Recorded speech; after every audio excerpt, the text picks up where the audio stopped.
¿Qué tal, amigos de Ciudades Puentes? Es un gusto tenerlos una vez más aquí junto con nosotros. Les saluda Mónica Navarro desde Cochabamba, un 26 de marzo de 2021, esperando que todos se encuentren lo mejor posible. Quiero agradecerles a todas las personas que nos están siguiendo en estos programas y que hacen posible con sus vistas, con sus visitas a nuestro canal, poder seguir haciendo entregas como la de hoy. Es un diálogo con Álvaro Doyer, que se encuentra en Alemania y que ha trabajado temas de desarrollo y también de formulación de políticas e investigación basadas en evidencias. Él ha trabajado en el desarrollo de capacidades institucionales, en la implementación de herramientas de gobernanza, así como en el diseño de indicadores. Y en esta ocasión nos va a hablar sobre la calidad de la educación. Bueno, estamos aquí con Álvaro Doyer, que ha tenido la gentileza de aceptar este diálogo con nosotros.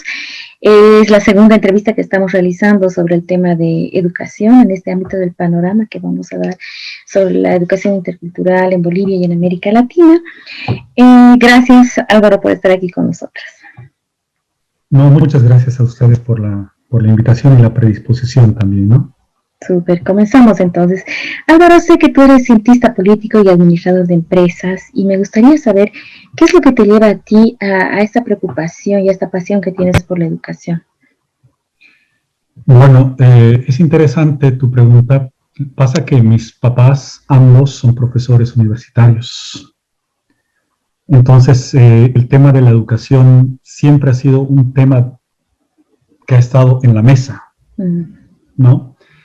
A su vez, yo he tenido la oportunidad de estudiar muchísimo tiempo, tanto en la Universidad Mayor de San Andrés como en la Universidad Católica Boliviana, y también en el exterior. Entonces, eso me ha dado como un marco bien amplio para poder entender esto que se llama education politics, ¿no? La política de la educación. Entonces, la política también está metida dentro de la educación, y es una pasión muy interesante y a su vez que está dentro del marco de los objetivos del milenio, ¿no? Nosotros somos participantes como país en los objetivos del milenio y hay una evaluación que realiza Naciones Unidas en la cual se dice que Bolivia ya ha logrado niveles satisfactorios de llegar, ¿no? O sea, existe una tasa de alfabetización adecuada, unos ratios de expansión de la educación adecuada, etcétera, ¿no? Sin embargo, lo que no existe directamente es el tema de la calidad de la educación, ¿no? Entonces, en los objetivos del milenio se hace énfasis en que ampliar la cobertura es importante, pero esa cobertura debe ser ampliada guardando o cuidando los criterios de calidad de la educación. Excelente, entonces no es solamente que la educación llegue hasta el último rincón del país, ¿no es cierto?, sino que esta sea una educación de calidad. ¿Qué entendemos entonces por calidad de la educación? A ver, el término calidad se llama un término paraguas, umbrella term, ¿no? Eso quiere decir que son este tipo de términos como productividad, eficiencia, inclusive el término democracia podríamos utilizarlo como buzzwords también, ¿no? Quiere decir muchas cosas. Entonces, voy a partir de la investigación que me ha parecido más interesante, que es una investigación que se publica el año de 1994 por un investigador inglés, ¿no? Que se llama Lee Harvey. Y él analiza el tema de la educación para el sistema educativo de Inglaterra, pero me parece que es válido. Entonces, primero dice que la educación tiene diferentes dimensiones y diferentes personas tienen diferentes conceptos sobre lo que es la educación. Y él trata de agrupar esos conceptos en 5 grandes dimensiones, ¿no? Entonces, la primera dimensión sobre la cual va a hablar Lee Harvey es la educación como excepcional, ¿no? Entonces, en esta forma de ver la educación, sería que nosotros vamos a esperar que los productos vayan más allá de las expectativas, ¿no? Nosotros tenemos un piso, ponemos un piso, y cualquier cosa que esté más allá de esas expectativas, que sea excepcional, él va a entender como calidad, ¿no? Y él se refiere mucho al sistema alemán, ¿no? Que entra dentro de esta conceptualización de lo que es calidad. La segunda conceptualización que él hace es la calidad de la educación vista como consistencia. Eso quiere decir, pensemos que la educación es como un producto, entonces tiene unos mínimos, y en la medida que se cubran con estos mínimos, que hay una consistencia con esta receta, ¿no? Yo voy a decir, esto tiene calidad, está cumpliendo con lo que yo expectaría que cumpla, ¿no? Relacionado con esta definición, existe otra definición que se llama valor por el dinero, que tiene que ver más desde el punto de vista del cliente de la educación, ¿no? Entonces, te agarra y te dice, yo voy a pagar una cantidad de dinero, X dólares, X euros o bolivianos, y yo voy a esperar recibir una educación que tenga una relación directa con el precio al cual yo estoy pagando. En ese sentido, cuanto más plata yo esté pagando, mejor educación debería estar recibiendo, ¿no? Entonces hay todo un montón de definiciones que entran dentro de esta categoría. Esto igual en la educación pública, ¿no es cierto?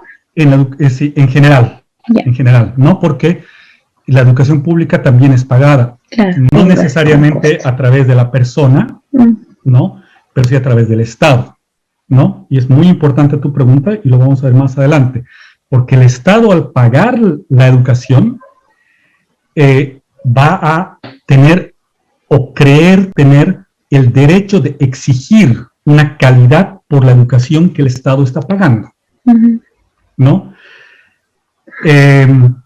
Veamos dos últimas dimensiones o grandes categorías de la conceptualización de calidad en la educación.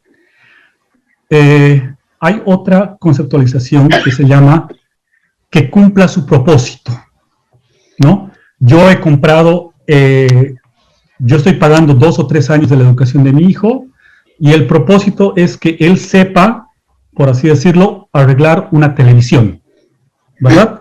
Entonces, en la medida que él sepa arreglar la televisión, la educación que he pagado está cumpliendo con su propósito. Entonces, es de calidad en la medida en que esa educación cumpla con su propósito, ¿no? Y la última conceptualización, que es una que es desarrollada por Lee Harvey, es la conceptualización de la educación como transformación, ¿no? Eso quiere decir que las personas, veámoslo como una línea de ensamblaje. Tú ingresas al inicio de la línea de ensamblaje con ciertos conocimientos, con ciertas expectativas, etcétera, y al final de esa línea de ensamblaje, tú deberías haber cambiado, haber adquirido ciertas competencias, ¿no? Tanto de conocimiento, académicas, de investigación, etc. Entonces, tú tienes una educación de calidad en cuanto haya habido una transformación de la persona durante el tiempo que ha recibido la educación. Ahora bien, la educación no es como un producto, no es como un auto que tú agarras y pones inputs y van a salir outputs relativamente similares. Eso te iba a preguntar, sí, porque se juegan muchas más cosas, ¿no? No es claro, o sea, en el caso de la educación universitaria, los inputs serían las personas que están ingresando a la educación universitaria a sus 17, 18 años. Pero estos inputs vienen con cierta calidad, con cierto bagaje, ¿no? No todos tienen el mismo nivel de formación, ¿no? Y el momento que estás haciendo el proceso educativo, no todas las personas, por más de que pasen con el mismo profesor, van a obtener el mismo resultado, ¿no? ¿Por qué? Porque depende de muchas cosas, del interés, situaciones familiares, etcétera, etcétera, ¿verdad? Entonces, el output va a ser diferente. Pero lo que dice Lee Harvey acá es que, entonces, independientemente que sea diferente, tenemos que lograr un nivel de normalización. Eso quiere decir que todas las personas, si bien no van a salir exactamente iguales, deberían tener un piso mínimo de capacidades después de haber estado 4, 5, 6 años en la educación. Y estas capacidades no solamente se refieren a habilidades relacionadas con la carrera, ¿no? Por ejemplo, yo soy politólogo, entonces se supone que yo al final de mi carrera debería saber argumentar, ¿no? Pero también hay otras capacidades, como qué es lo que yo haría en caso de no tener información, cómo es que yo me podría intuitivamente resolver un problema con información que no es completa, por ejemplo, ¿no?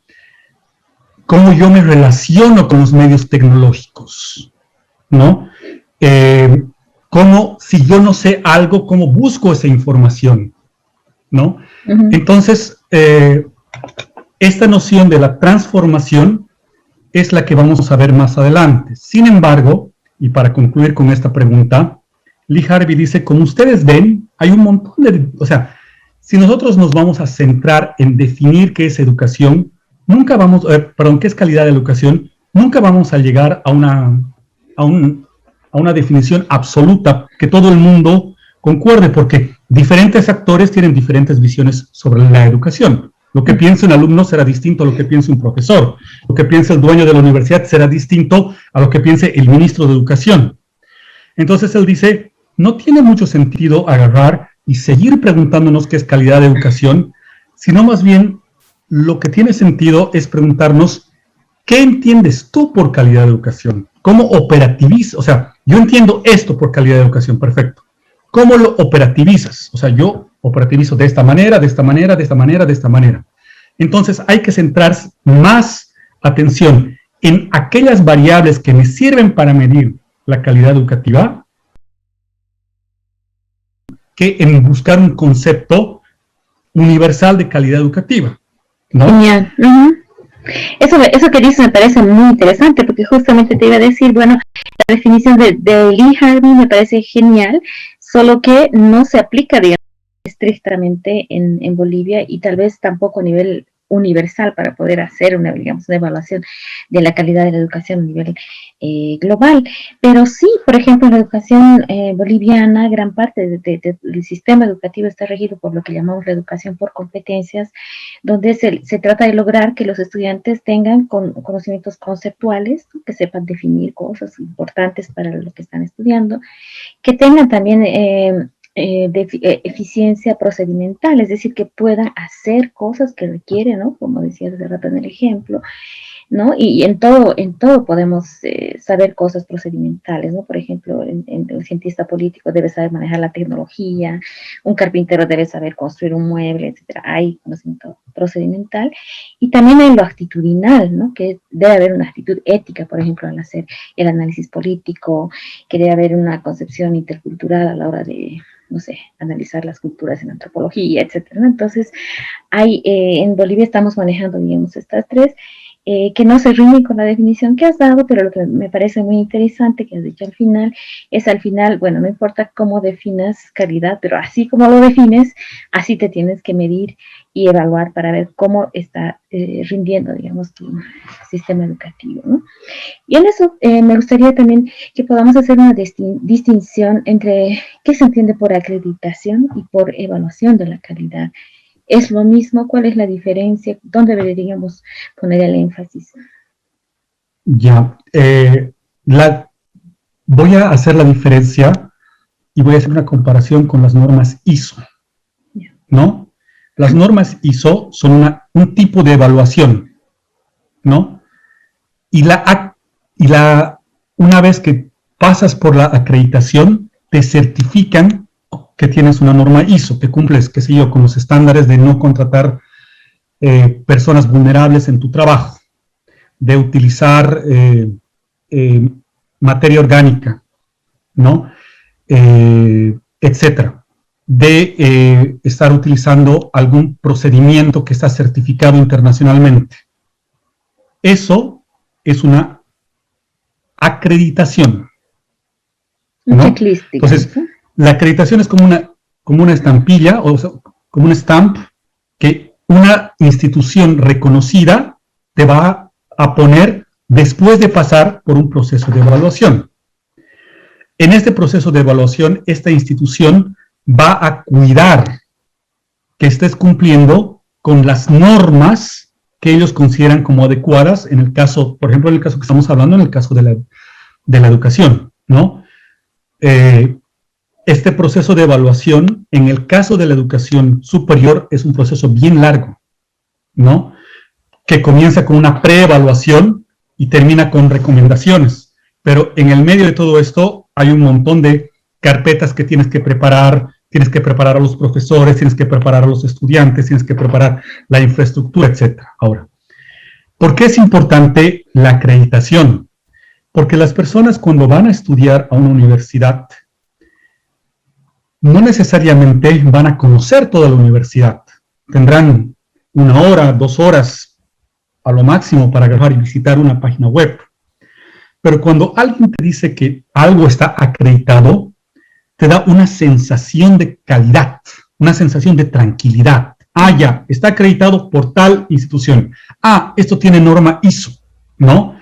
Entonces, como cliente, en mi mente, como consumidor, tiendo a favorecer aquellos productos o aquellos servicios que tienen cierta acreditación. Y en el caso de la universidad, esta es muy importante. ¿Por qué? Porque la acreditación, además de darte una sensación de calidad, estandarización. Eso quiere decir que si yo tengo un título, por ejemplo, de Bolivia y está acreditado por el Mercosur, eso quiere decir que yo he pasado con los procedimientos de calidad y mi título es reconocido en otros países del Mercosur. Y eso es tremendamente importante, porque si yo, o sea, en un mundo donde hay una movilidad de personas cada vez más alta, si yo voy a ir a otro país, lo que yo quiero es que me reconozcan mi título y que no tenga que hacer un proceso de dar un examen, de dar una igualación, etcétera, etcétera. Entonces, lo que me dice eso es simplemente esta persona, o sea, una institución acreditada para acreditar, acredita que lo que sé es consistente. Exacto. ¿No? Pero puede pasar también que, digamos, yo me inscribo a una institución que cumple con el ISO, que tiene una acreditación internacional, etcétera, pero en el día a día pasan cosas, ¿no? Hay procesos que no son de calidad permanente, digamos. Se puede hablar entonces de una evaluación como interna de la calidad de la educación y cómo los sistemas educativos, las unidades educativas, las universidades pueden ir garantizando que sí cuenta con esa calidad que fue acreditada en un momento dado, ¿no?, de la historia. Sí, o sea, es interesante lo que dices porque podemos hacer una comparación entre la acreditación con la contabilidad, ¿no? Yeah. Entonces, la contabilidad es una foto de una empresa en un momento determinado. Eso es, ¿no? Puede pasar una semana y esa foto de esa empresa no va a ser necesariamente la misma. Ahora, otro aspecto que se da en la acreditación es que el momento que yo sé que me voy a acreditar, nadie va a agarrar y va a querer no acreditarse. O sea, si tú vas a tomar la decisión de acreditarte, pues vas a agarrar y vas a tener casi 1 año de preparación, donde les vas a decir más o menos hay que responder así. O sea, es como cuando agarras y tienes qué cosas se acreditan y entonces tú vas a tratar de conseguirlas antes. Porque las personas que van a venir a acreditar no es que van a estar indefinidamente. O sea, van a estar 1 semana, ¿no?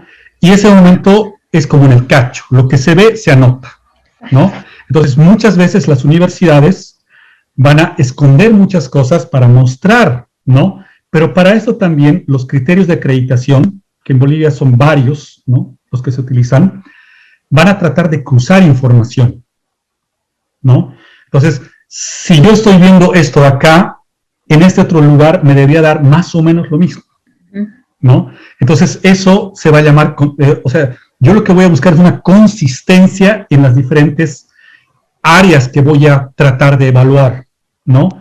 Eso sí, por más de que yo busque una consistencia, el hecho de que venga personal externo ese personal tiene cierta certificación, o sea, ha pasado cursos, está en organizaciones similares. Más allá de eso, siempre hay puede ser sujeto a subjetividad, ¿no? Sí. Y hablaremos entonces de cuál es la importancia de la evaluación de la calidad de la educación superior en Bolivia, si conoces ejemplos o casos que nos puedas comentar. Perfecto. Cuando yo comenzaba a estudiar el tema de la educación y te hablaba sobre mis motivaciones, un tema que a mí me llama la atención es la plata.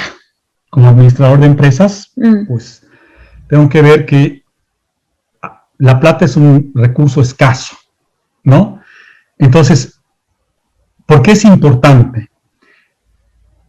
Una primera razón para mí es porque el Estado, en el caso de las universidades públicas, o los papás de familia, en el caso de las universidades privadas, están pagando una cantidad de dinero, ¿no? Entonces, esa cantidad de dinero que tú estás invirtiendo en educación, estás dejando de invertir en salud, o estás dejando de invertir en una carretera, ¿verdad?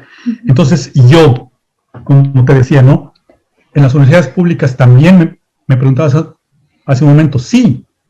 En Bolivia, por ejemplo, más o menos, y estoy hablando con datos del 2019, las 11 universidades públicas manejan más o menos el 2.1% del presupuesto del Estado boliviano, ¿no?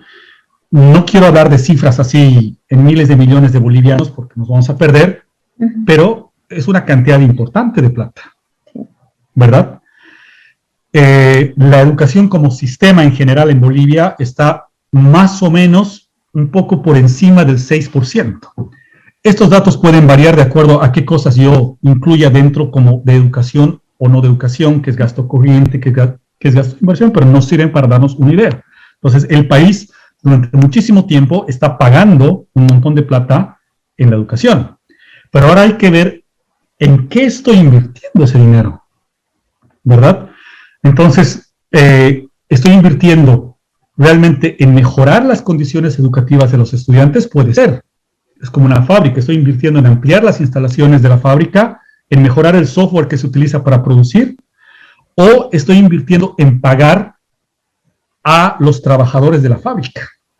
Y casi no tengo capacidad de invertir en cosas nuevas, ¿verdad? Esa es una primera razón. Otra razón es que si yo estoy invirtiendo hoy, es porque yo tengo un plan para el futuro. Entonces, una estrategia de salida de la pobreza es tener gente más calificada, porque la gente más calificada va a poder no solamente conseguir mejores trabajos, sino que va a poder incrementar la capacidad productiva de un país, ¿no? Entonces, un ejemplo, en este momento estamos en la transición de la energía hacia la energía eólica o hacia la energía eléctrica para los coches, ¿no?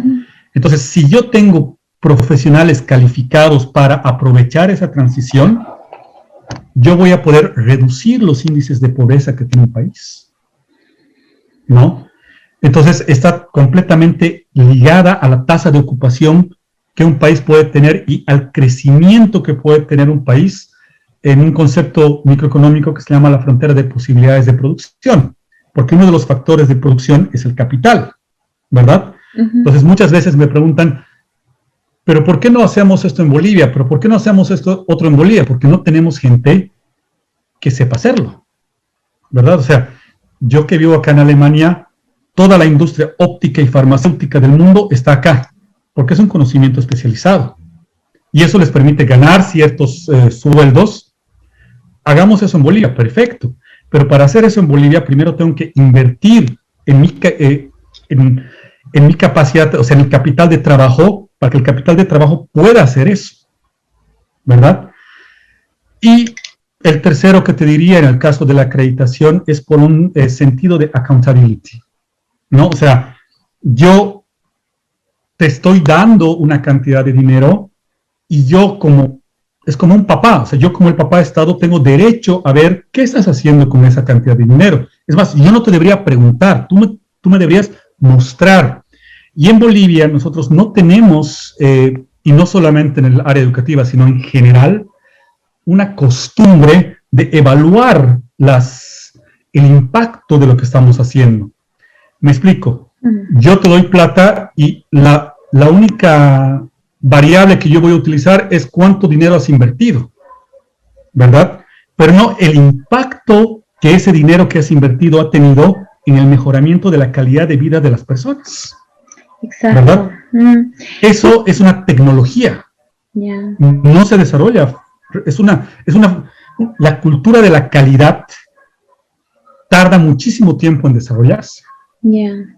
Y ¿no? También esa cultura de la transparencia y la rendición de cuentas, en el sentido de lo que estás manejando, son recursos de todos, ¿no? Que han puesto a un saco común, digamos, y que el Estado está invirtiendo en educación, en el caso de la educación pública, ¿no? Yo quería preguntarte un poco, ¿cuál es tu criterio? ¿Cómo ves el tema de una situación que yo he visto cuando he estudiado también un poco el tema de la educación superior en Bolivia, que me pareció una situación un poco dramática, incluso cuando tenemos muchos egresados profesionales, ¿no? Aparte que, bueno, hay mucha gente estudiando varios años más de lo que se requiere, digamos, para una titulación, digamos, si una carrera dura 4 años, hay muchas personas que la estudian durante 7, 8, hasta 13 años o más incluso, hay récords hasta de 20 años, pero mi pregunta es, tenemos tanta gente que se titula, ¿no? Que tiene un nivel de licenciatura de ingeniería, lo que sea, y no hay una empleabilidad, digamos, directa, ¿no? No hay esa posibilidad de que la gente formada, egresada, pueda ocupar un rol técnico, un rol para el que ha sido formada, ¿no? Tenemos muchos profesionales que se ocupan de hacer otras cosas en la práctica, pero tienen el valor simbólico de un título que respalda más que nada un estatus social, pero no significa, no se traduce necesariamente en el ejercicio profesional en el área en el que se ha formado, por un lado, y por otro lado, tampoco hay como una intención, y eso te preguntaba, viendo un poco el mercado, digamos, de la formación, tampoco veo mucha intención en varias universidades de generar carreras que respondan. Por ejemplo, si dices eso, ¿no? Hay autos que pueden funcionar electricidad, pero si el día de mañana, digamos, alguien quiere invertir en Bolivia para hacer eso, tenemos, no sé, 20.000 egresados de Derecho, de, no sé, de Comunicación, yo hubiese estudiado Comunicación, u otras carreras que no van a contribuir, digamos, a ese tipo de industria, etcétera. Entonces no hay como una intención de responder a esa especie de mercado productivo que podría generarse en el país, porque las carreras responden un poco al interés de los que se inscriben. Entonces, si hay 20.000 que quieran estudiar Derecho, abriré 4 paralelos, digamos, para que se puedan inscribir ahí y vayan avanzando, pero no veo que haya un estudio real de la demanda, que como sociedad podemos tener como una especie de plan de vida, un proyecto, digamos, a futuro al que la educación tiene que servir. ¿Cómo ves eso?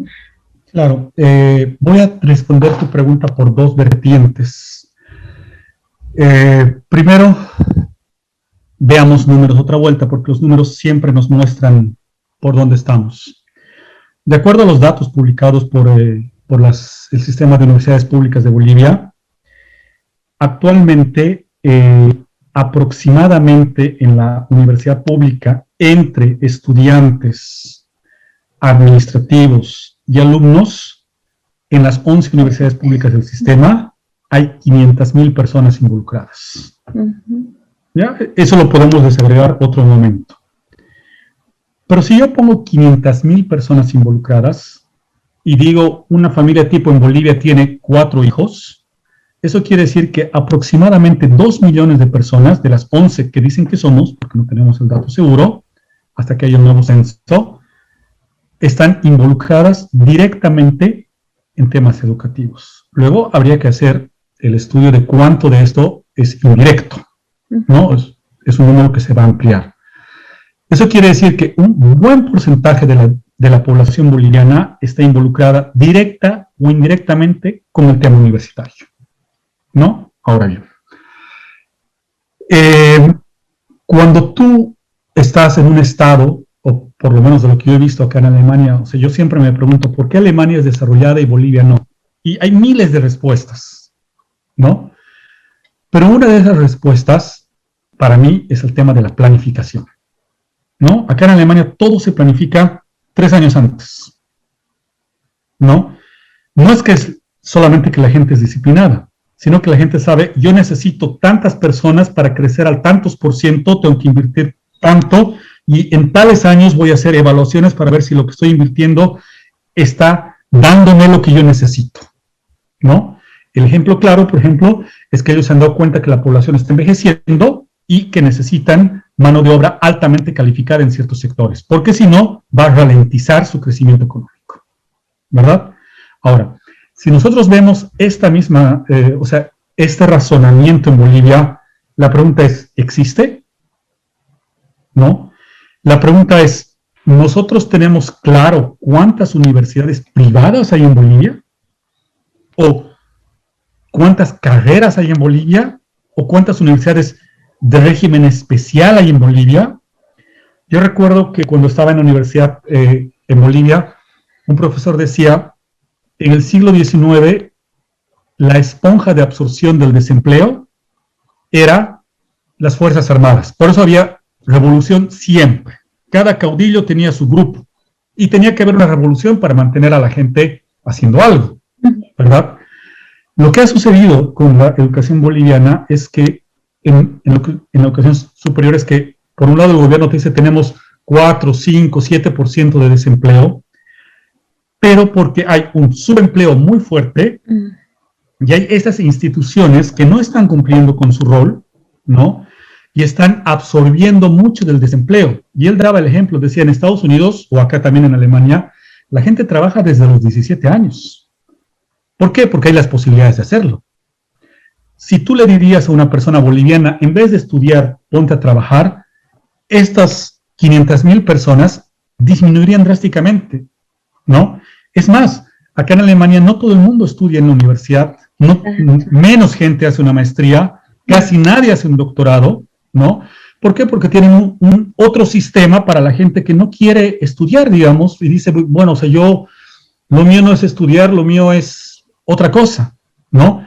Pero es que el sistema funciona porque tiene planificación, tiene pesos y contrapesos, tiene capacidad de absorción de demanda, etcétera, etcétera, etcétera. Ahora bien, todo esto hay en Bolivia. Ese es un cuestionamiento que yo me hago. O sea, ¿quién debería regular todos estos temas? Es el Ministerio de Educación. Ahora, ¿el Ministerio de Educación tiene la capacidad institucional para hacerlo? Tomando en cuenta que hay sectores dentro del Ministerio de Educación. O sea, además de planificar la política educativa nacional, el sistema educativo boliviano tiene que lidiar con ciertas corporaciones o sindicatos muy fuertes, ¿no? Está el tema de los maestros urbanos, el tema de los maestros rurales, el tema de los profesores universitarios del sistema público.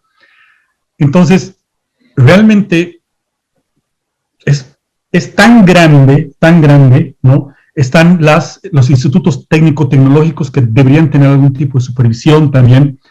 Entonces, la pregunta es, o sea, ¿hasta dónde yo tengo la capacidad de hacer esto? ¿Hasta dónde llego? Y no sé si estoy mal, pero recientemente han eliminado el Ministerio de Deportes y me parece que otra vuelta ha pasado Educación.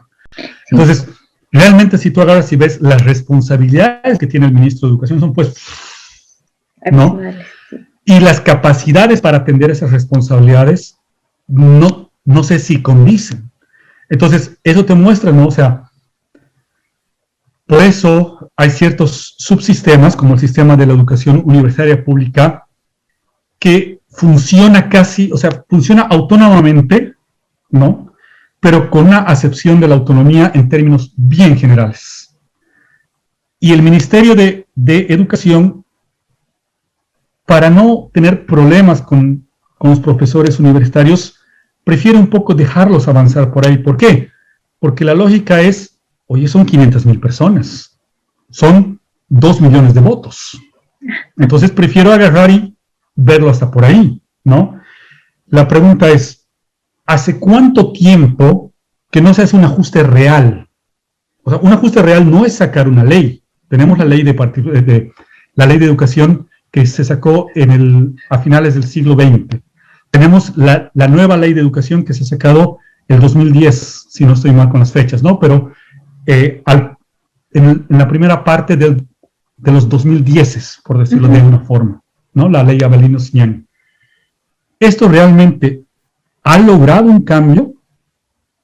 Y la pregunta es, ¿yo tengo la capacidad para medir el cambio que ha logrado? No lo sé. No lo sé. O sea, de mi experiencia de la reforma educativa de 1990, o sea, de los 90, hay un montón de investigaciones. Mucha gente ha hecho investigaciones, especialmente por el tema de que se permitía a los alumnos estudiar en sus lenguas nativas, ¿no? El tema de la interculturalidad. Sin embargo, cuando yo hacía la revisión bibliográfica de la ley de Avelino-Ciani, no existen muchas investigaciones, ¿verdad? ¿A qué se debe esto? Ahí nos podemos preguntar muchas cosas. Entonces, creo que mucho de esto responde a las preguntas que tú haces. Sí, sí. Bueno, yo lo veía, o sea, entonces es como que estuviera un poco en manos de las familias, al final, la decisión de qué es lo que los jóvenes van a estudiar, ya que todos queremos que nuestros hijos estudien. Queda un poco a nuestra intuición, digamos, qué es lo recomendable, ¿no? Porque todos aspiran a que sus hijos tengan un título profesional, aunque eso no garantice realmente una salida laboral, ¿no? Cuando en realidad tenemos un técnico superior, digamos, que a veces se hace más rápido, que no demanda tanta inversión personal ni en efectivo, digamos, puede tener una salida más rápida, pero puede también tener como menos prestigio social, y eso al final es lo que en alguna medida puede estar direccionando que se dedique tanto tiempo y dinero a una educación superior que luego no tiene una salida laboral, ¿no? Y es que has tocado el tema de la educación intercultural bilingüe que inicia en los 90 en Bolivia, y ahora tenemos una ley la ley de educación Avelino-Ciani y Lizardo Pérez, que tienen a profundizar, digamos, algunos postulados de la educación de los años 90, al plantearnos una educación intercultural, plurilingüe, ¿no? Que sea productiva, comunitaria, etcétera. ¿Cómo consideras tú que todos estos temas, por lo menos lengua y cultura incluidos en la educación, tienen algo que ver con la calidad de la educación? O sea, ¿afecta a la educación el hecho de que sea hecho en tu cosmovisión y en tu lengua? ¿Cómo ves esa parte? Sí, o sea, mi respuesta inicial sería sí, pero desde una forma amplia de ver, ¿no? En Bolivia, desde la nueva Constitución Política del Estado, es obligatorio que en los colegios se enseñe un idioma local, ¿no? Si vives en La Paz será el aymara, en Cochabamba el quechua, etcétera, etcétera, ¿no?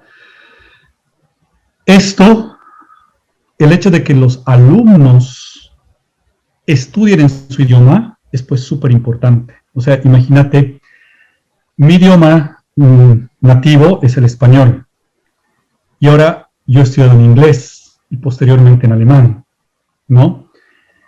A mí me ha costado pues 3 veces más que una persona de Estados Unidos hacer, no te digo una tesis, hacer un trabajo. O sea, ellos te decían, haz 1000 palabras. Claro, o sea, una persona que está acostumbrada al idioma lo hacía pues, ¡boom! En cambio, nosotros, ahí estabas con el corrector viendo si está bien todo eso, y realmente yo veo que toda la gente que estudia afuera, no solamente en inglés, en francés, en portugués, porque todo tiene una estructura diferente, ¿no? Ahora, si nosotros trasladamos eso a Bolivia, la gente que tiene como su idioma nativo, qué sé yo, no te voy a decir el aymara, ¿no? No sé, el Eseja, ¿no? Tiene otra forma de pensar, ¿verdad? Entonces tú tienes que entender eso, porque si no la persona está en un nivel, o sea, de desventaja, ¿verdad? Pero eso es hacia adentro, ¿no? Tenemos que ver hacia afuera también. Tú tú conoces a una persona de Suiza y la persona de Suiza saliendo del colegio sabe hablar inglés, francés y alemán. Entonces, la estructura de su pensamiento cognitiva es pues bien amplia, ¿no? Porque el idioma no solamente sirve para comunicarte, sino sirve para representar el mundo, ¿no? ¿Qué está ahí y qué no está ahí?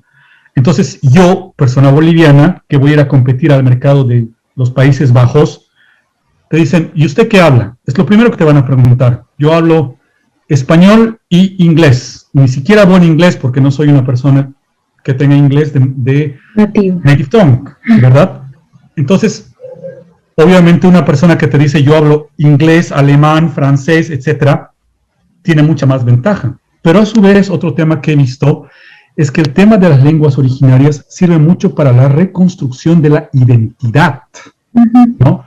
Yo hablaba con gente de España que tienen varias lenguas y ellos me decían, yo soy gallego, yo hablo gallego, y le he dicho, pero el gallego es parecido al español, no es parecido, me he dicho, no. Entonces, todo esto es como un conjunto, es como un continuum, ¿no? Todo está relacionado. Entonces, esta política de aprender en otro idioma, o sea, de aprender varios idiomas, tiene que ser realizada, pero con voluntad y vocación política, ¿no? ¿Por qué? Yo lo que le agradezco a mi colegio, entre otras cosas, es que cuando yo salí del colegio, yo ya sabía hablar inglés. Te estoy hablando hace no sé cuánto tiempo yo salí del colegio. Eso, en ese momento, era una ventaja competitiva. Pero siento que todavía el Estado plurinacional tiene una deuda con la reconstrucción, digamos, por así decirlo, de la inter y la intraculturalidad.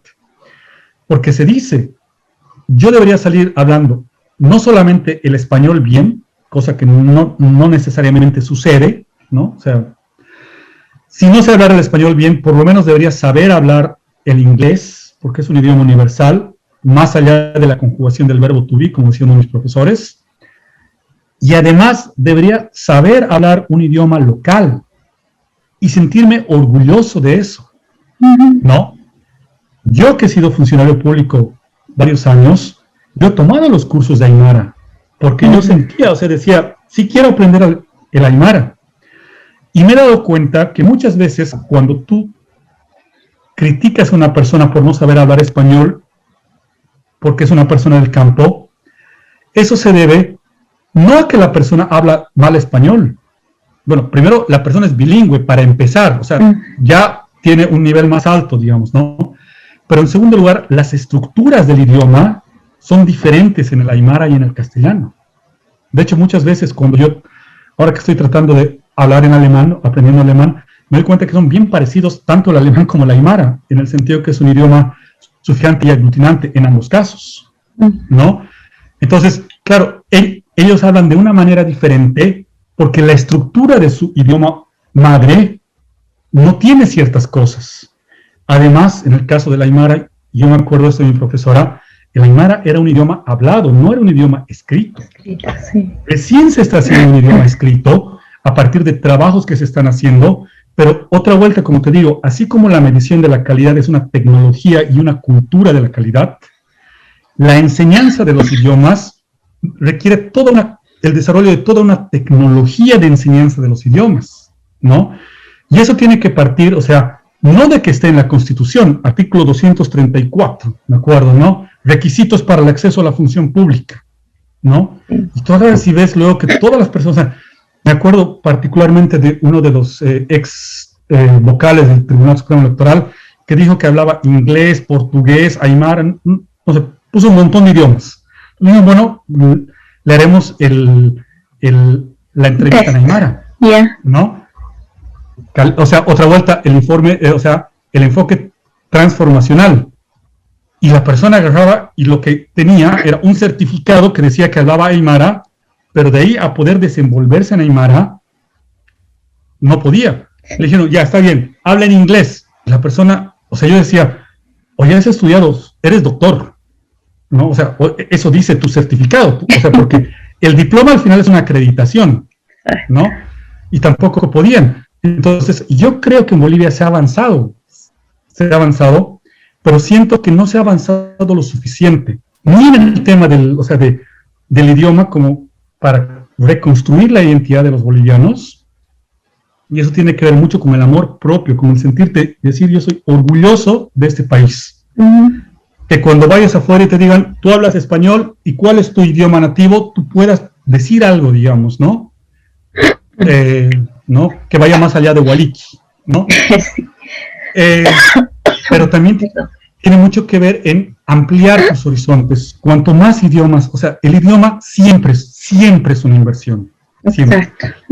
¿No? Entonces... Sí, vamos a retomar entonces un poco de los elementos que decías respecto a considerar la lengua y la cultura como parte de la calidad de la educación. Estamos diciendo que la lengua tiene mucha importancia, no solamente porque es léxico, porque es gramática, sino porque es una forma de representar el mundo, ¿no es cierto? Que está codificando cómo tu cultura se plantea el mundo. Por otro lado, te permite comunicarte y llegar a profundidad. Yo pienso que ahorita no podríamos estar hablando lo mismo si nos hubiéramos propuesto hablar en el medio inglés, digamos que los dos debemos hablar, ¿no es cierto? No hubiéramos podido expresar todo lo que estamos diciendo si no es en un idioma en el que nosotros dominamos. Y entonces es importante entonces poder desarrollar conocimientos en una lengua que tú conoces, ¿no? Y por otro lado, también tiene una fuerte función identitaria, ¿no es cierto? Porque al expresarte en un idioma, sabes que la gente te está leyendo como hablante de ese idioma. Y que esa lectura social que hace la gente está muy atravesada también por lo político, ¿no es cierto? Porque si te ven hablar español con un acento alemán, por un proceso de colonialidad interna que tenemos aquí, hay cierta admiración, se le perdona cualquier error, digamos, ¿no? A uno que hable con acento inglés, alemán, lo que fuera. Pero a uno que hable con acento aymara, ya la mirada es otra directamente, ¿no? Porque hay una ideología y una percepción cargada de política y de historia en percibir a la gente positivo o negativamente según qué idioma habla. Pero otra cosa muy importante que también estabas esbozando era el tema de que cuando aprendemos en nuestro idioma, y tenemos la capacidad de desarrollar un amplio vocabulario, de poder hablar en diferentes tiempos, de elaborar razonamiento en nuestro idioma, es muy probable que podamos luego, cuando tenemos desarrollado todo eso, tengamos la condición de poder aprender otro idioma, ¿no? O sea, si yo soy semilingüe, digamos, en castellano, tengo un castellano muy limitado, esa misma limitación la voy a tener al aprender cualquier otro idioma, porque en mi cerebro no está todavía desarrollado el terreno, digamos, no están todavía las carreteras hechas mentales, ¿no? Para que puedan ingresar los idiomas, para saber que en los idiomas hay sinónimos, para saber que hay tiempos verbales, lo que sea, ¿no? Entonces, es, creo, muy importante poder ir considerando ese tema de la lengua y la cultura en la educación. Bien, Álvaro, hasta aquí hemos hablado entonces de la definición de calidad de la educación, de su rol en la parte de la acreditación también. Hemos hablado un poco del rol de la lengua, la cultura en una educación de calidad. Y me gustaría preguntarte, ¿cómo has visto la reciente evaluación que ha sacado la UNESCO sobre la calidad de la educación primaria en Bolivia? ¿Cuáles son tus criterios al respecto? Bueno, preocupante.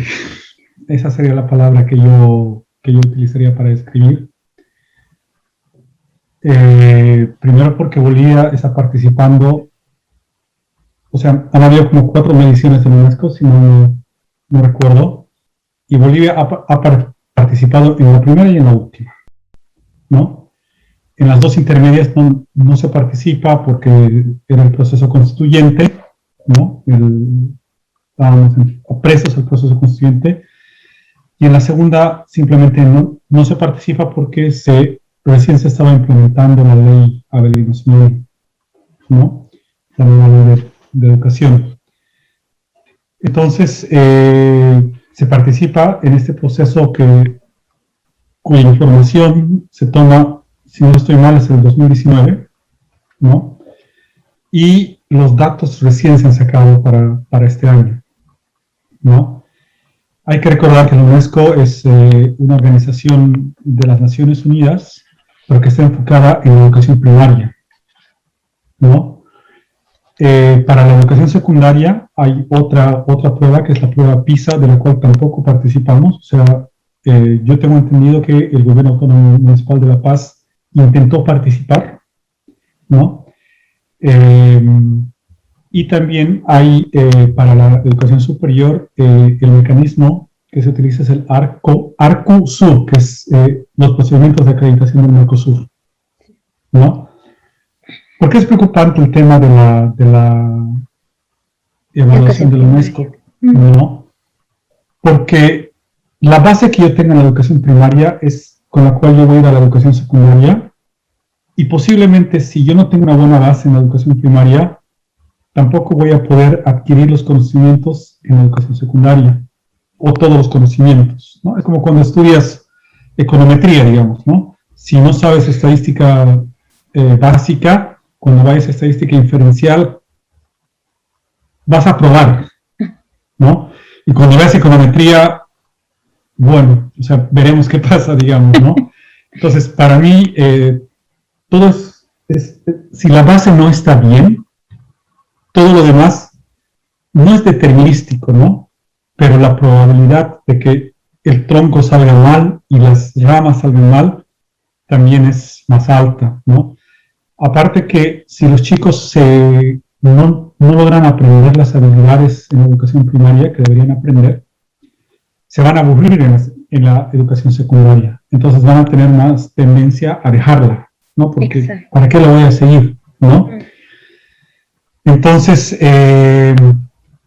pero también lo que me preocupa del informe de la UNESCO es que va mostrando unas diferencias sociales muy marcadas que caracterizan a la sociedad boliviana.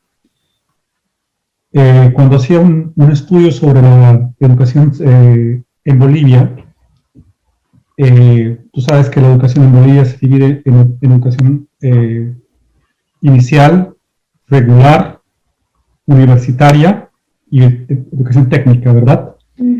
Pero lo que me preocupaba era que del 100% de las personas que asisten al colegio, el más o menos 89% va a educación estatal, es decir, educación que es pagada por el Estado. Dentro de esta educación están los colegios de convenio. Entonces, hay un 11% de personas que van a una educación privada. Ahora, obviamente dentro de una educación privada también hay un rango de colegios diferentes, ¿no? No es lo mismo un colegio en el que pagues 300 bolivianos que un colegio en el que pagues 3.500 o 4.000 bolivianos, ¿no? Es totalmente diferente. Pero la gente que no tiene muchos recursos y la gente que vive en áreas rurales y periurbanas, básicamente no tiene ninguna opción de elegir, ¿no? En algún texto que yo leía de un profesor con el que tuve la suerte de pasar clases, su nombre es Andrew Fisher, él te mostraba y te decía, ¿no? O sea, la gente que tiene plata no se va a preocupar por la calidad de la educación estatal, a pesar de que la educación estatal sea la que tiene mayor número de colegios, en el caso de Bolivia. ¿Por qué? Porque va a mandar a sus hijos a la educación privada, ¿no? Y el primer ámbito de socialización que tienen las personas, o sea, los chicos, es el colegio, ¿no? Entonces, si yo desde el colegio estoy como discriminando a las personas, ¿no?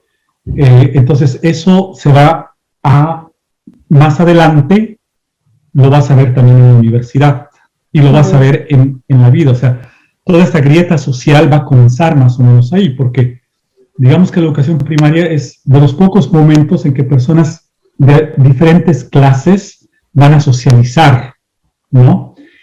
Entonces, y además que si las personas no tienen una buena base, la probabilidad de que terminen el colegio o de que terminen la universidad y por tanto mejoren su calidad de vida también disminuye. Entonces, en este informe lo que se muestra es que obviamente se trata de matizar un poco, pero se muestra que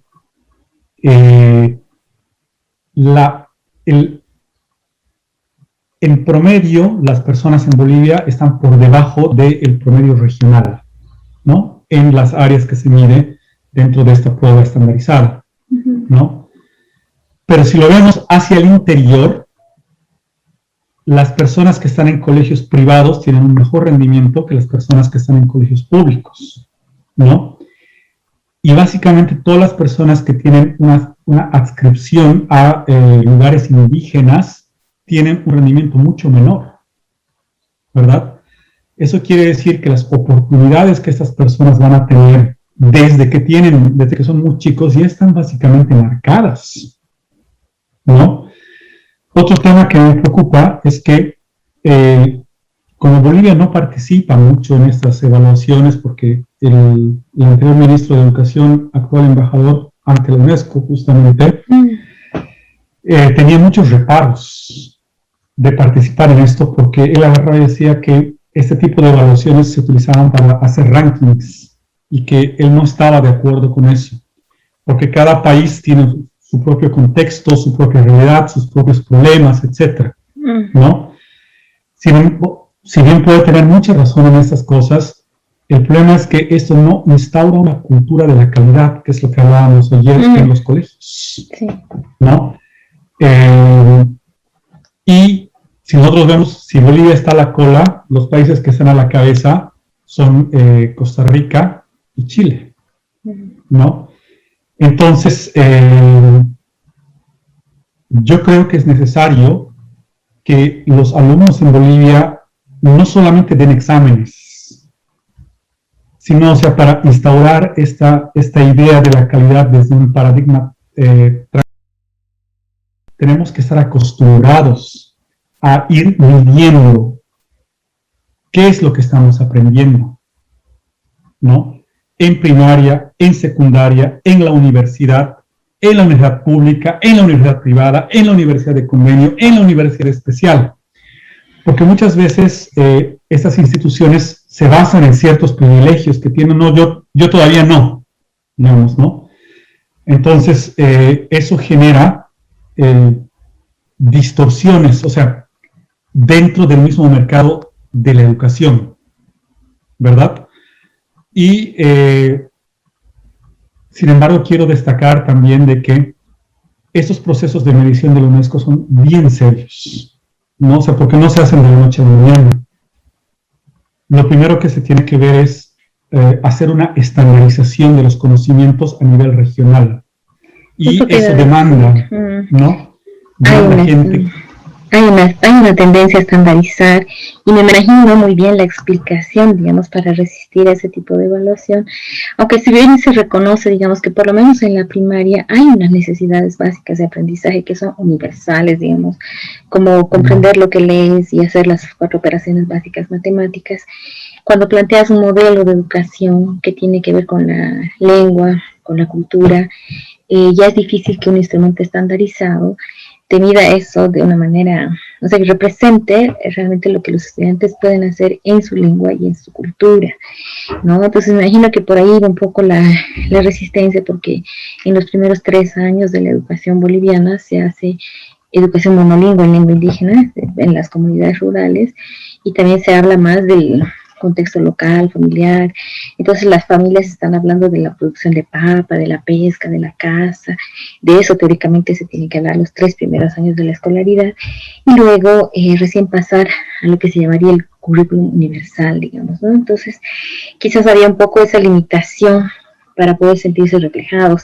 Creo que esto nos invita también a hacer un sistema de evaluación local, ¿no? Que pueda realmente rescatar todo lo local que se está viendo en la educación y permitir recoger los aportes de este sistema y lograr que realmente se desarrollen contenidos en lenguas, en culturas y en algo, una fortaleza local, para luego poder transferirlos, como decíamos más temprano, al tema del aprendizaje de otras lenguas y otros aspectos culturales, porque si no la educación va a seguir siendo lo que nos has dicho hace un rato, ¿no? Reproductora de la diferenciación en los títulos, y más bien pensar en que la educación puede servir para desarrollarte y aportar desde lo que eres como ser humano, ¿no? Con los talentos, con la vocación, el interés, el amor por lo que haces, más que tener un título que luego en general no te sirve para nada. Y justamente más temprano hablábamos del tema de cómo algunos títulos son solamente valor simbólico para los papás, digamos, la felicidad, la alegría de decir, bueno, mis hijos son profesionales, y que luego no garantizan una empleabilidad y en muchos casos tampoco ascenso social, ni tampoco ¿cómo se diría? un desempeño placentero, aportador de talentos o de conocimientos que se pueden haber adquirido a lo largo de la formación, ¿no? Eso me parece muy importante, considerar al estudiante como un ser humano con un potencial, con gustos, no solamente como un recurso, digamos, que tiene la obligación de haber adquirido conocimiento y deber emplearse y producir algo, ¿no? Sino que haya también la implicación personal de uno en ese proceso. Y Álvaro, mira, sin darnos cuenta, hemos pasado ya a hablar de algunas recomendaciones que podríamos dar para mantener la calidad de la educación. Nos has hablado de dar una serie de incentivos que podrían ser darse bajo la forma de beca o bajo la forma de una especie de educación vocacional, ¿no? Para encontrar realmente para qué eres bueno, qué quieres hacer y poner los recursos, el tiempo, la energía en eso para lo que eres bueno. ¿Qué otras recomendaciones podrías darnos? Bueno, desde el punto de vista de un politólogo, creo que es necesario desarrollar la cultura de la calidad, pero para desarrollar la cultura de la calidad es algo que toma mucho tiempo, ¿no? Muchas capacidades institucionales, ¿no? Y hay que ver también desde el tema de las instituciones como hábitos que tienen las personas y que es difícil sacar esos hábitos, ¿no? O sea, todo esto tiene que estar en el momento que decidimos una política pública para mejorar la calidad de la educación. En el caso del Ministerio de Educación, realmente yo estudiaría con más profundidad si tiene la capacidad para llevar un sector tan grande y tan difícil, ¿no? Como ayer conversábamos, el tema que tiene que ver con corporaciones muy fuertes, ¿no? Entonces, de repente sea mejor hacerlo de forma más enfocada. La forma de distribución de las competencias en la educación, ¿no? Desde la ley de macroautonomías y la Constitución del Estado, también creo que debería dárseles un poco más de autonomía y poder de decisión a las regiones y a los municipios para elegir más cosas, ¿no? Porque la educación, desde la competencia de política de la educación, el nivel central ejerce demasiada influencia, ¿no? Y simplemente, por ejemplo, el contexto entre La Paz, Santa Cruz o el mismo, una Tarija o una autonomía indígena son diferentes. Entonces, debería haber un poco más de espacio para que se pueda decir las cosas que sin tanta presión del nivel central del Estado, ¿no? En el caso de la evaluación de la calidad, yo hablaba con un profesor español, ¿no? Que es experto en estos temas, y él me decía, no puede, o sea, veamos esto como un continuum, ¿no? No puedes tener una agencia de evaluación de la calidad que dependa completamente del Ministerio de Educación, porque el Estado va a tener sus intereses. Entonces, obviamente, eso va a influir, va a ser sujeto a una captura de las élites estatales, ¿verdad? Pero tampoco puedes pasar al otro lado del continuum, ¿no? Que diga, bueno, entonces el Estado no hace nada, ¿no? Aquí somos las instituciones sindicales o de representación las que hacemos todo, ¿verdad? Creo que ahí se tiene que llegar a un compromiso, ¿no? En el cual se crea una agencia de acreditación, en el caso de las universidades, que no sea ni dependiente del nivel central, en el caso del ministerio, ni independiente del nivel central, ¿no?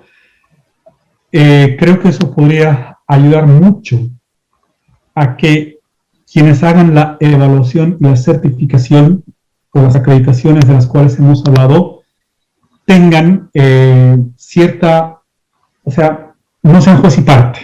Exacto. ¿Verdad? Creo que eso es bastante importante.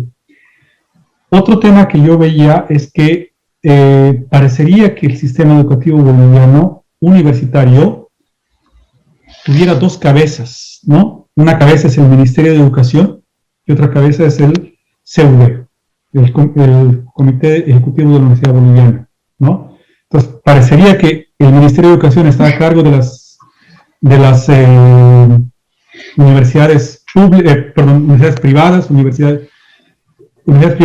universidades indígenas y universidades de régimen especial, y el CV está a cargo de las universidades públicas, ¿no? Y puede ser que ese sea un arreglo que hay en Bolivia, un arreglo institucional de larga data además, ¿no? Pero se tiene que ver la forma de cruzar esos puentes sin que ninguna de las dos partes se sienta desplazada, controlada, etc. O sea, el momento que yo conformo una instancia, tengo que cuidar estos aspectos, ¿no? Cuando nosotros revisábamos estos temas con algunas de las personas que yo tuve la oportunidad de entrevistar, si tú haces un análisis discursivo, ¿no? O sea, de la retórica que se da en la Constitución Política del Estado actual y en la ley Avelino Signani, parecerían que la forma de redacción de los artículos difiere, ¿verdad? Entonces, esta forma de redacción de los artículos hay que cuidarla, ¿no? Porque en uno parecería que sí, o sea, voy a ejercer una supervisión, mientras que en otro parecería que yo voy a ejercer una injerencia, y entonces esto puede generar mucha susceptibilidad entre todos los stakeholders que están interesados en el tema de la educación. Y esto es justamente lo que genera lo que comentábamos, que es el education politics, ¿no? Entonces, creo, ponerse de acuerdo sobre ciertos principios básicos, ¿no? Y creo que otro tema que para mí es muy importante, y porque he trabajado en temas de autonomía durante mucho tiempo, es definir el alcance de lo que es la autonomía, ¿no? O sea, porque la autonomía, y esto hablaba con el profesor español, no significa que yo no puedo hacer nada. O sea, quiero decir, no significa que yo puedo hacer lo que yo quiera. Exacto, ¿no? totalmente. Sino, tiene que haber una cierta supervisión, pero también tiene que haber una aceptación de una supervisión, ¿no? Por parte de quienes van a ser supervisados. Entonces, en la medida en que yo logro, o sea, ni una institución completamente independiente, ni una institución completamente dependiente. Creo que el punto medio es el que hay que ir llegando en el tema de la educación universitaria. Y creo que otro tema que es importante es distinguir la transformación del conocimiento de los factores facilitadores, ¿no? Nosotros nos hemos enfocado mucho en el tema de la acreditación, en la generación de factores facilitadores. ¿A qué me refiero con esto? ¿No? Son todos aquellos factores cuya presencia mejoran las condiciones de la educación. Mayor infraestructura, mejores bibliotecas, utilizar el Internet, etc. Y esos factores son importantes, pero esos factores no necesariamente te garantizan que hay una calidad de educación, ¿verdad? Lo que te garantiza que hay una calidad de educación es que tú tengas esa habilidad de medirla, ¿no? Yo tengo que o sea, más allá de los factores facilitantes, yo tengo que tener esta capacidad de poder medir. Entonces, ahí, por ejemplo, un tema que me parecía interesante, que en otros países funciona, es el tema de los colegios de profesionales o los exámenes BAR, por ejemplo, ¿no? Que es muy característico de los países como Estados Unidos o Filipinas que lo toman, ¿no? Es que estas asociaciones también, además de defender los intereses del gremio, ¿no? También tengan cierto, o sea, se involucren un poco en garantizar que quienes están ejerciendo una profesión tengan también cierta calidad, ¿no? En muchos países ellos pueden tomar también un examen y decir, bueno, este está certificado, además de por esto, ¿no? Pero no simplemente como decir, yo pertenezco al ilustre colegio de X y Z, ¿no? Pero realmente que ellos tengan una sociedad. Entonces, en la medida en que yo trabaje, cada uno independientemente, las universidades por su lado, los colegios profesionales por su lado, los colegios por su lado, o sea, los colegios, ¿no? Todos van a estar por su lado. Entonces, eso va a causar uno de los problemas que hablabas ayer, o sea, que cada uno está tirando por su lado. Otra vuelta, education politics, ¿no? La política del poder en la educación, ¿no? Pero si nosotros comenzamos a trabajar conjuntamente, el ministerio a transparentar muchas cosas. O sea, el Ministerio de Educación en Bolivia ha transparentado mucho porque tiene un sistema de indicadores en los cuales puedes hacer cierto seguimiento y te facilitan cierta información que te permite tener, eso es un avance para mí, ¿verdad? Pero en la medida en que el ministerio trabaje de la mano con las universidades públicas, con las universidades privadas, que entre las universidades públicas y privadas también puedan agarrar y construir canales de comunicación, que se comience a trabajar con las universidades de régimen especial y con las universidades indígenas. O sea, a mí me llamaba poderosamente la atención, ¿no?, de que no existen datos, o por lo menos yo no he podido encontrarlos, de que las universidades indígenas hayan pasado por cierto tipo de acreditación internacional, como te decía, por el Arcosur, ¿no? Y es importante, ¿no? O sea, a mí me parece que es importante, pero también es importante de que toda la parte política trabaje con el sector. O sea, ser cabeza de sector no es simplemente agarrar y que la ley te diga yo soy cabeza de sector. No es yo concentro absolutamente todo y te cedo pocas partes, porque eso genera rencillas entre las mismas personas que están en el sector. Sino es aprender a trabajar conjuntamente. Y en la medida que tú eres capaz de desarrollar una cultura de la calidad y los instrumentos necesarios, las capacidades institucionales en el sector de la educación, una vez que hagas eso, eso se puede transferir a los otros sectores. Porque exactamente el mismo razonamiento que estamos utilizando para el sector educativo, puedes utilizar para cualquier sector, para el sector de la salud, ¿no? Para el sector, o sea, creo que tenemos que dejar de tener esas desconfianzas entre nosotros, y algo que es importante, y con esto voy a concluir, es el concepto del momento de la verdad, que es un concepto administrativo aparte, ¿no? Que es cuando el cliente se queja de algo, ¿no? Y no sentirnos mal o sea, en vez de agarrar y sentirnos mal y ofendidos porque nos ha ido mal en un examen, deberíamos tomarlo como un momento de aprendizaje, ¿no? Y decir, bueno, o sea, ¿por qué me ha ido mal? ¿No? Y sobre esa base, agarrar y proyectar. Entonces, puedo hacer esto mejor, esto mejor, esto mejor.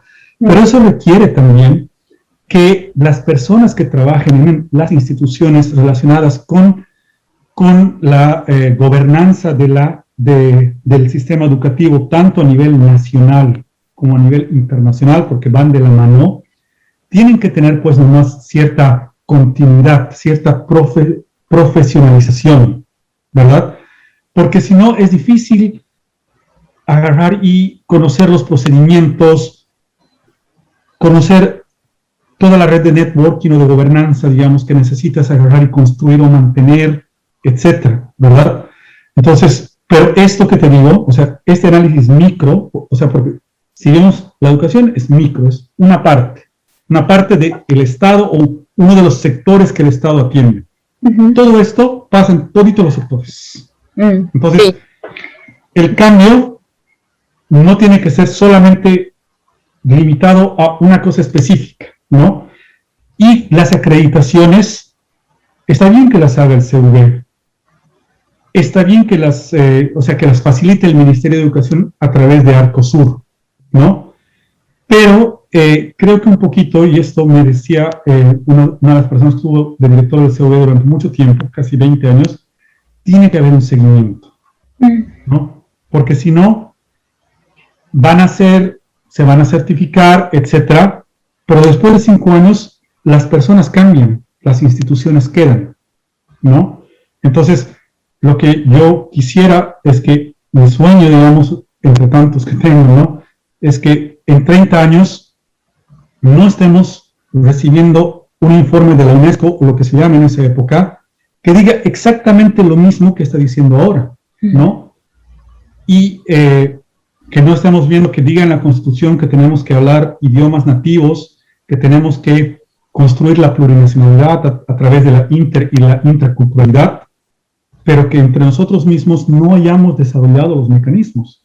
Y simplemente nos respaldemos en que, bueno, sí, es que recién falta tiempo, falta experiencia. O sea, cuando uno quiere hacer algo y hay voluntad política, los caminos se buscan, ¿verdad?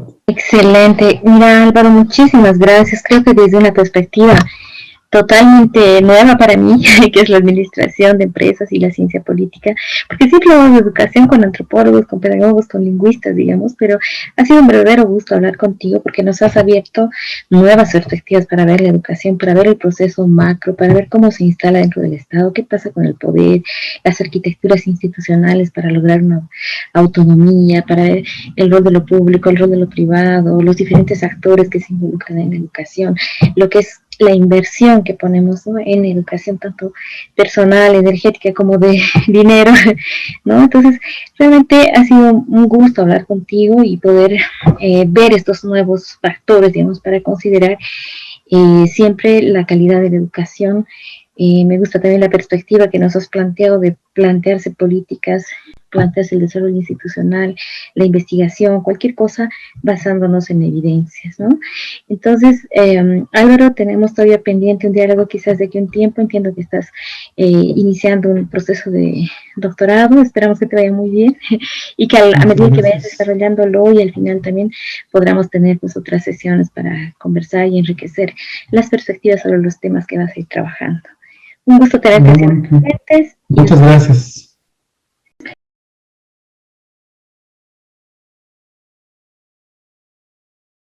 Si te gustó el programa, dale me gusta acá abajo, y si te gustó mucho más, suscríbete al canal y activa la campanita, así recibís nuestras notificaciones de los próximos contenidos. Si querés apoyarnos económicamente, desde las plataformas de acá abajo podés hacerlo. Si tenés algún problema en usarlas, mandanos un mail y te vamos a mandar las indicaciones. Chau, que pases un buen día. Esto ha sido todo desde Buenos Aires, Argentina. Que sigas bien.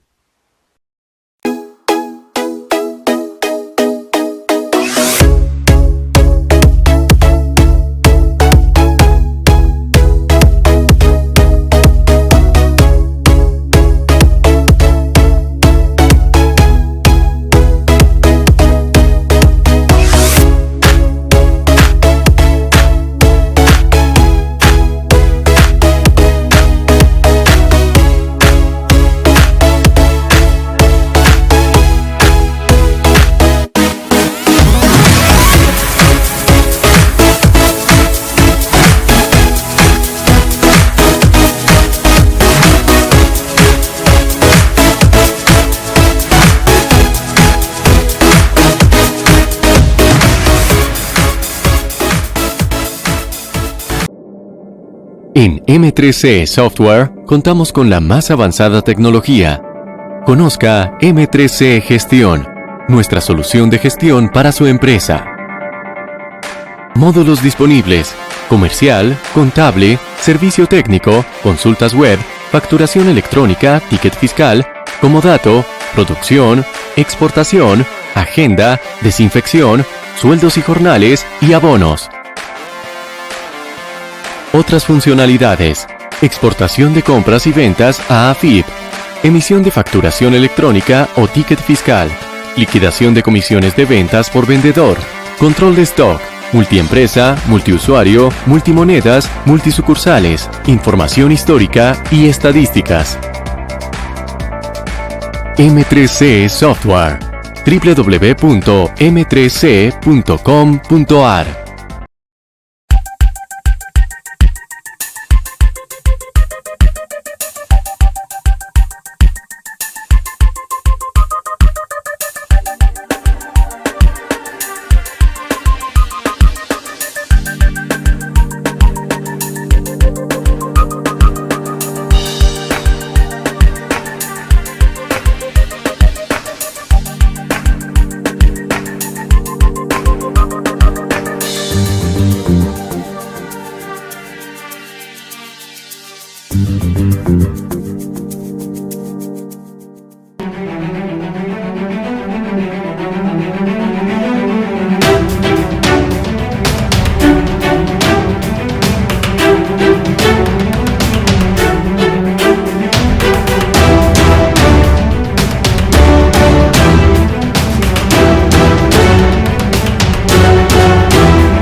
TV, algo nuevo por conocer.